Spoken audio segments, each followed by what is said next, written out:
Welcome back to Stories Aloud, where every story pulls you deeper into the unknown.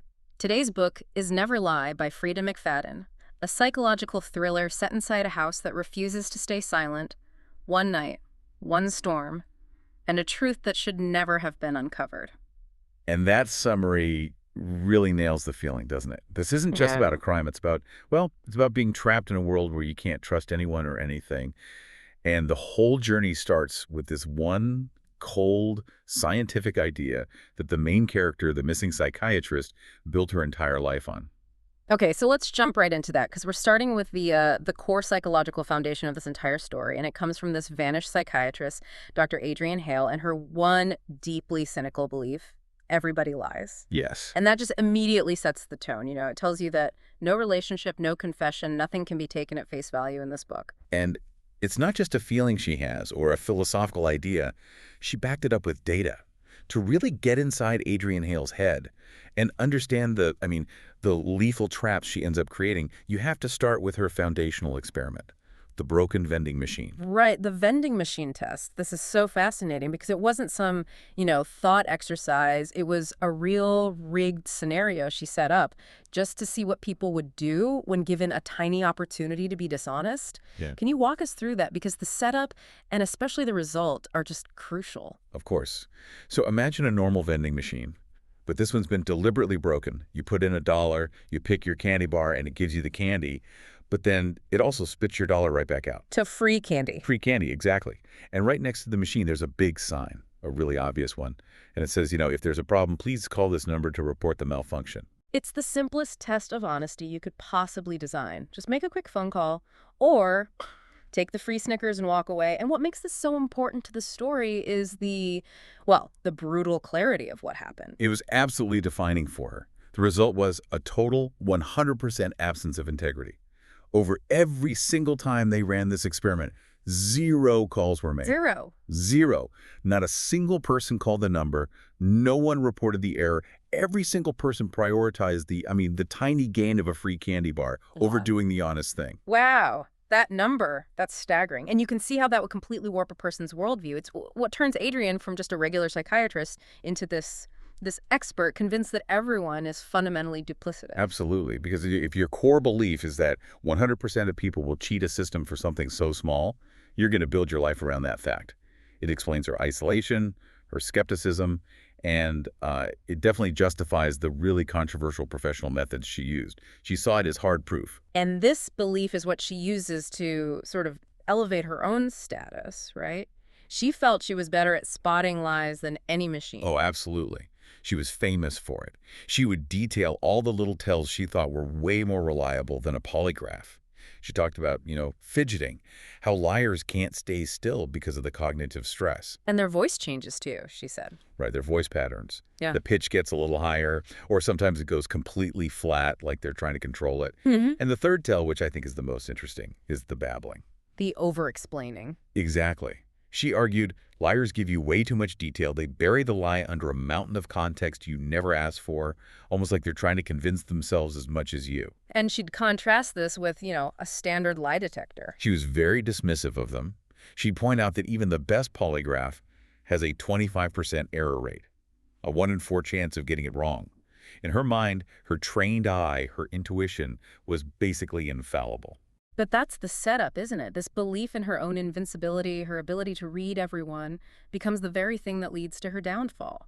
She was so focused on the flaws in others, she never saw how her own rule-breaking would trap her. It creates this amazing tension right from the start. We're told she's a master of deceit, but we also know she's gone. So the question is, did all that knowledge actually protect her, or did it just make her a bigger target? Okay, so with that whole psychological framework in place, the book it slams us right into the present, Oh. into a situation that is just dripping with dread. This is where we meet Trisha and Ether. They're a couple trying to view a house, but they've picked just the worst possible day. They're driving down this remote, barely paved road, Cedar Lane, and the isolation you can feel it. And a snowstorm is getting worse by the second. The whole drive feels like they're leaving civilization behind. Trisha's main fear at this point is just getting stuck, which is, a perfect metaphor for what's about to happen to them. They are being trapped. And then they see the house. And the description is so important. It's huge, sprawling, 2 stories plus an attic. But the detail that makes it so ominous is the architecture. It has these high, pointed arch windows, steep roofs. It looks like a cathedral. Exactly, a Oh, yeah. cathedral. And that word choice is perfect because it immediately takes away any sense of it being a home. It's not warm or cozy. It's grand and cold and silent, like a museum. Trisha feels it immediately, the echoing silence, the sheer scale of the place. It just feeds this growing feeling that something is very, very wrong here. And Ethan's trying to be the practical one, talking about resale value. Hmm. But Tricia is already convinced there's a dark secret. Her suspicion just gets worse when they see the listing price. I mean, for a place this massive, it's suspiciously low. She knows instinctively that there has to be a huge problem, a defect, or a trauma. She actually thinks something terrible has happened here. Ethan tries to rationalize it away. Maybe it's bad plumbing, mold, something mundane. But Tricia almost hopes for that, just so they don't have to buy this terrifying place. But the storm decides for them. The realtor's a no-show. They find a key hidden under a plant, which is another red flag. And their car is already disappearing under the snow. No cell service. They have no choice but to go inside. And they step into this cavernous living room, and their eyes go right to the centerpiece. This huge, intimidating portrait hanging over the fireplace. And this is the moment the story just clicks into place. The woman in the portrait, they recognize her instantly. The green eyes, the straight auburn hair. It's Dr. Adrienne Hale. The famous psychiatrist who vanished 3 years ago. Her face was everywhere after her book, The Anatomy of Fear, became this massive bestseller, and they realize they're standing in her house. And the house confirms it. Trisha finds a whole bookshelf filled with nothing but copies of The Anatomy of Fear, all lined up, and the cover has this dripping knife on it. It's all just so theatrical and creepy. It's a huge pivot. They're not just in a squeaky house anymore. They are trapped in the last known location of a celebrity victim.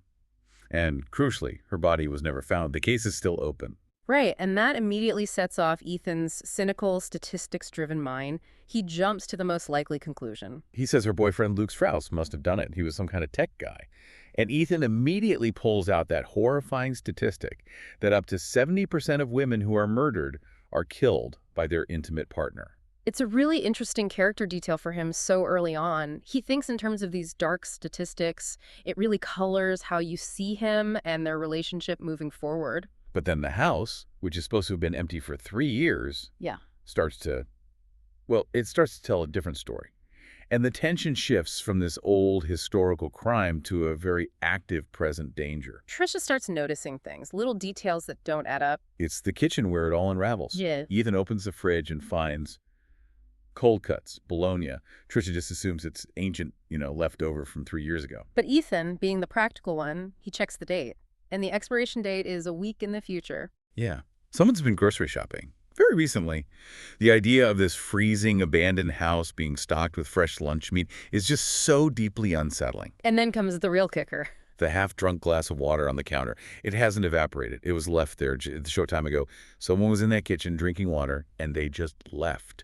The threat isn't a ghost. It's a person who might still be in the house.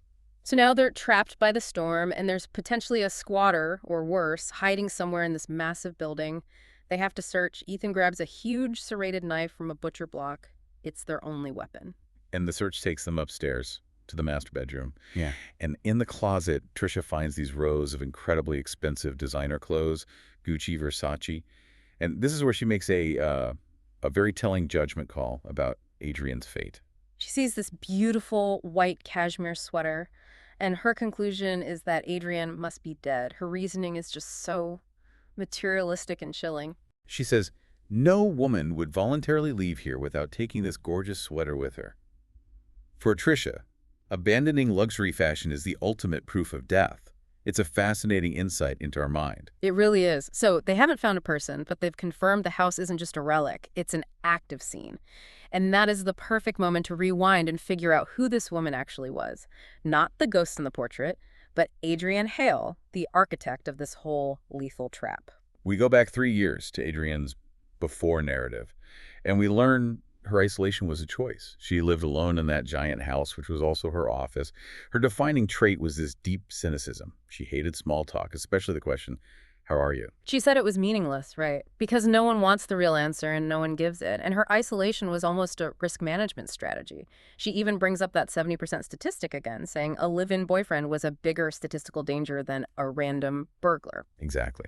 And this skepticism bled into her professional life. We learned about her most dangerous habit. She recorded all of her patient sessions on cassette tapes. And, crucially, she did it without their consent. Thousands of them. And she had this motto for it. Tape recordings don't lie. Ah.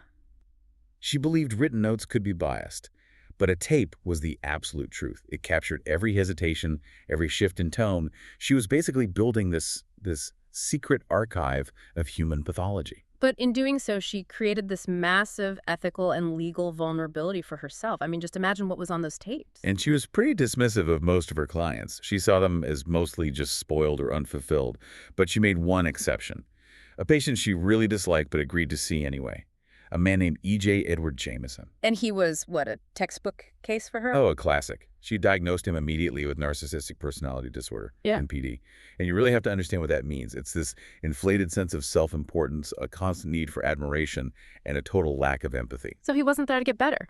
Not at all. He was there to have his ego stroked by a famous psychiatrist. He was just unbearable to her, and she tried to end the sessions pretty quickly. But this is where Adrienne's own fatal flaw comes into play. Her impulsiveness. Yeah, this moment is so key because it just shatters that image of the cool, calculating professional. She's late for her volunteer shift at a clinic in the Bronx. She's stressed. And some guy in a red Jetta just brazenly steals the parking spot she was waiting for. And Adrienne just snaps. Yeah. She remembers reading a study that said breaking small rules can give you this little rush, this mood boost. So her little act of rebellion is... She pulls out the knife she carries for protection, which is already a weird thing for a psychiatrist to be carrying. And she slashes the guy's tires. She feels this little thrill of satisfaction and thinks she got away with it. That she didn't get away with it. Not even close. Minutes later, she gets a text. It's from EJ. Yeah. And it's a link to a video. He caught the whole thing on his phone. Adrienne sneaking around the car, the demonic look on her face as she stabs the tire. The leverage is absolute. The patient she just tried to fire now has proof of her committing a crime. And he doesn't just threaten to call the cops. He threatens to send the video to the media. Best-selling author, psychiatrist slashes tires. It would destroy her career. So he forces her to start seeing him again. And he just revels in the control he has over her. He's not after money, not yet. He's after power. And Adrienne is completely trapped by her own stupid, impulsive act. Realizing she needs a way out, she starts looking for, well, an accomplice, a resource. And this brings us to Luke Strauss. Luke is the IT guy at the clinic. He's helping them switch to electronic records.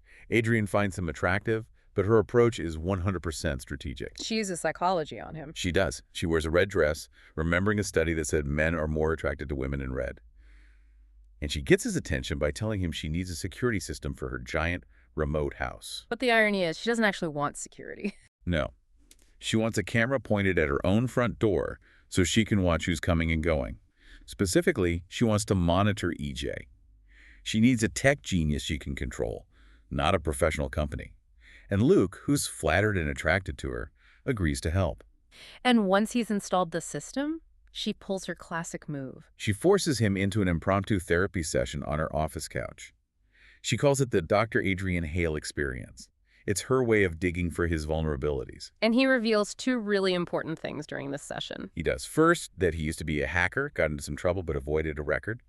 Adrienne immediately sees how useful that could be. And second, he reveals his wife, Darcy, died in a car accident, but he just shuts down when he talks about it. Adrienne clocks that immediately. Unresolved trauma or something he's hiding. But despite how calculated it all is, Luke's feelings are genuine. He tells her he likes her, that he's attracted to her. And to her own surprise, she realizes she wants him too.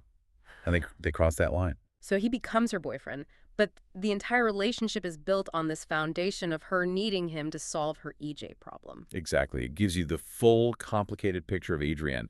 She's a manipulative genius, but she's also got this shocking weakness for breaking rules, which is what leaves her so exposed to a monster like EJ. And speaking of being trapped, let's jump back to the present. Trisha and Ethan are stuck in that house. Ethan is finally asleep, but Trisha, she can't rest. She's driven by what she calls a natural sense of curiosity. A curiosity that, as we find out, is much more predatory than she lets on. She goes back to that big bookshelf in Adrian's office, and she pulls out a copy of The Shining, And it triggers a hidden mechanism, a secret door. revealing a vault, a hidden room that confirms everything. It is filled floor to ceiling with thousands of cassette tapes, all meticulously labeled with patient initials, dates, session numbers. It's the archive the police never found. This is a huge moment for Trisha, that curiosity is. It's an instinct. She knows those tapes are power. She knows their knowledge. And even though Ethan would be against it, she steals a few, including one labeled PL and one labeled Aloud. Let's start with the PL tape. Patricia Lawton. This is the story that made Adrian famous. This was the core case study in the anatomy of fear. And we get to hear the actual session. It's chilling. Tricia listens to PL's story about the cabin murders, waking up to screams, seeing a man with a knife, the smell of wet dog, and something rotten. The patient describes how the killer slashed the tires so they couldn't escape and then attacked everyone. She only survived by playing dead. It's this incredibly harrowing story, and on the tape, you can hear Adrian's voice so calm and hypnotic, telling her, "You survived. You're a survivor." It was the narrative the whole world bought. Tricia also listens to the tapes of EJ after the blackmail starts. She hears him demanding oxycodone. Adrienne, as a psychiatrist, can write prescriptions, but she refuses. She knows it's just another power play. But the manipulation just gets worse and worse until we get to session 185. This one is horrifying. EJ announces that his parents just died in a car crash, exactly the way he'd fantasized about in an earlier session. And now, he's inherited a fortune. And the money changes everything. It makes the game so much more dangerous. For a narcissist like him, money was just a tool for control. Now that he has unlimited money, he wants something more. He wants total humiliation. This is the most vile part, his ultimate demand.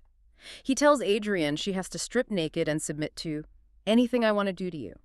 He wants to completely break her, to watch the brilliant, untouchable Dr. Hale crumble. And just when it seems like it can't get any worse, he drops the other shoe. He reveals he has a second video. He filmed Luke breaking into his house trying to find and delete the first one. Now he has leverage over both of them. Adrienne is completely trapped. She's humiliated, she's furious, and she decides she needs a permanent solution. She tells Luke about the blackmail, but she leaves out the worst parts, the sexual demands. She tests him. She asks if he could make EJ disappear. And Luke's response is really interesting. It's almost like one of those psychology experiments, the Milgram one with the electric shocks. Most people obey authority, but Luke, he's the one who refuses. Exactly. He draws a hard line. He says he will not commit murder. He insists there has to be another way. And in that moment, Adrienne realizes he's useless to her as an accomplice for what she needs to do. So with Luke out, she has to turn to a different solution. Someone who isn't afraid to get their hands dirty. And this is what Trisha hears on that final tape she stole. PL AF3 Trend 185. The confession that changes everything. On the tape, Adrienne reveals she knew all along. Patricia Lawton, PL, the celebrated survivor, was actually the killer. She just dismantles the entire survivor story, points out all the holes, the inconsistencies, the self-inflicted wound. Adrienne tells Patricia on the tape that she's diagnosed her with antisocial personality disorder, ASPD, a complete disregard for others, a lack of empathy, a history of deception. We learn Patricia's real story. She killed her cheating fiancé, Cody, and her best friend, Alexis, at that cabin. The whole thing was a lie she created to become a famous victim. So Adrienne, armed with this truth, blackmails the murderer. She tells Patricia, either you help me get rid of EJ, or I expose you and you go to prison for life. It's the ultimate cynical move, using one monster to destroy another. And the deal is made.